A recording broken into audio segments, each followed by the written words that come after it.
Hey everybody, and welcome back to my channel, and welcome to this week's Friday Reads, where I talk about everything I read in the last week, what I'm currently in the middle of, and what I think I'm going to be getting to next. And I did finish 2 books this week, and they were both October Day books. So the first one is One Salt Sea, and the second one is The Ashes of Honor by Shauna McGuire, books 5 and 6 in the October Day series. So the October Day series is an adult urban fantasy series that follows our main character of October Day. And she is half human, half fae, and a knight in the fairy realms. And she's kind of like the problem solver. If you've got a weird problem, throw Toby at it because she's probably going to be the best one to fix it. In this 5th book, they are now going to deal with the fae that are in the Undersea because the local duchess in the Undersea, her 2 children have been kidnapped, and she's accusing the land fae of doing it. And if Toby cannot find these children in the next 3 days, then the Undersea is going to go to war with the land fae, and the land fae are going to end up decimated. And then in book 6, it's also another missing child story, but in this one of Toby's longtime colleagues, I would say, fae colleagues, just found out that he has a changeling daughter who is also, half human, half fae, and she inherited his powers but has absolutely no blocks on how much power she can use, and it is causing massive problems, like potentially could collapse the fairy realms kind of problems. So Toby must track her down before anything permanent happens. And the stories go from there. Here's what I will say. I don't love the fact that these are missing children stories. Now, I'm really happy because after book 6, we do get a little bit of a break from missing children, which is great because my heart can't take it. It always kills me a little bit with missing children and how they are used and abused by their kidnappers, and also just being with their parents is just rough. And so it's totally understandable why this is a theme for this book, because we're dealing with the fae, and fae are known for stealing children, right? But it still is not my favorite. Otherwise, the stories themselves are that's kind of the premise, but then the plot obviously expands, and what it expands into is incredibly interesting. I also love these stories in book 4, everything kind of clicks into place, and we finally see kind of what's going on in the wider fae world, I would say. And in books 5 and 6, we're getting so much more of an expansion of the fairy realms. We finally get to know more and more. Toby is finally accepting of her place in this world, and she's getting a lot of things revealed to her that were hinted at in previous books, and they're just really interesting, and I love every time we get a reveal. So I really like these books. We finally gotten to the part of the series that I really, really enjoy, and I had a good time. So I believe I gave One Salt Sea 4.5 stars and Ashes of Honor 4.25 stars, if I remember correctly. So I enjoyed these stories very much. So now what I'm in the middle of, Chimes at Midnight by Shauna McGuire, the 7th book in the October Day series. And this is kind of where I've been aiming from, because this is where, so I have a friend who's been reading this series for the very first time. And so I decided to reread it and catch up to her so we can read it, not together, buddy read, but more or less, right? And so this is the one she is on. So I know she's in the first couple of chapters. I don't know exactly where she's at, but now I'm here too. So I'm really excited. But in this one, Toby, there is a fae narcotic called goblin fruit. It's literally a fruit.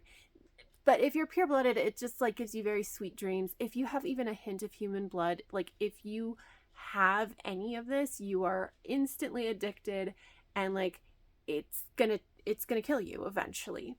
And so Toby is trying to get it off of the streets, and things go awry very, very quickly. So I'm on page 10. I've only read the first chapter because I'm trying to figure out, I don't want to get too far ahead, and I don't know exactly where my friend is. So we'll see. But yeah, I'm here. I'm really excited. I've read the first chapter. This is not my most favorite book because the whole thing with goblin fruit gets a little bit over the top dramatic pretty quickly. And like I can just barely hold it together.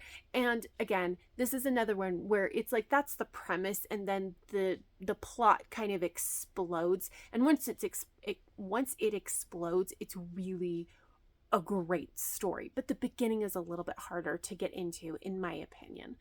But I really do still, I love this series. I know some of the stuff that we're going to get revealed in this one. I'm so excited for it. So yeah, 10 pages in and looking forward to reading more. I'm also in the middle of the third Magnus Chase novel by Rick Riordan. It's called The Ship of the Dead. It's the third and final book in this trilogy. And so Magnus, our main character, is basically having to do the big hero things and stop the big bad. I mean, it's a terrible description. I'm sorry. Like, I just don't want to spoil anything from the previous books. But I am now 100 pages in, so about a quarter of the way through, just under a quarter of the way through. And so it's fine. I'm enjoying it well enough. It has the same flavor as the previous two books, which is like enjoyable, but not my favorite. So like, it's fine. I don't have anything bad to say about it, but I also don't love it either. So 100 pages in. So for next week is a little bit complicated because I am actually going to be away from my home. And so I don't know exactly how much I'm going to read. But the priority is to finish The Ship of the Dead before I leave. I don't really want to take this with me. I will be also reading Chimes at midnight.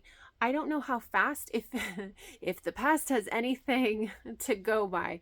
Once my friend starts back into this one, it's going to go very, very fast, and I'm going to be racing to catch up. So these two are priorities. I also, once I finish Ship of the Dead, want to get into A Psalm for the Wild-Built by Becky Chambers. It's a novella. I don't think it's going to take terribly long. And so if I manage to finish all of those, the next one is going to be City of Brass, this chonker of a book, primarily because I'm going to be seeing my niece very soon.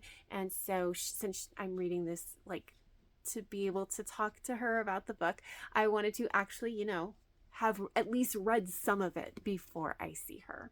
So that's the plan. Magnus Chase, Chimes at Midnight are my focus. And then if I finish that, I've got Psalm for the Wild-Built and City of Brass. So that's it. If you have any thoughts or feelings about any of the books that I mentioned in this video, please leave me a comment down below. Let me know what you're reading. I would love to hear it.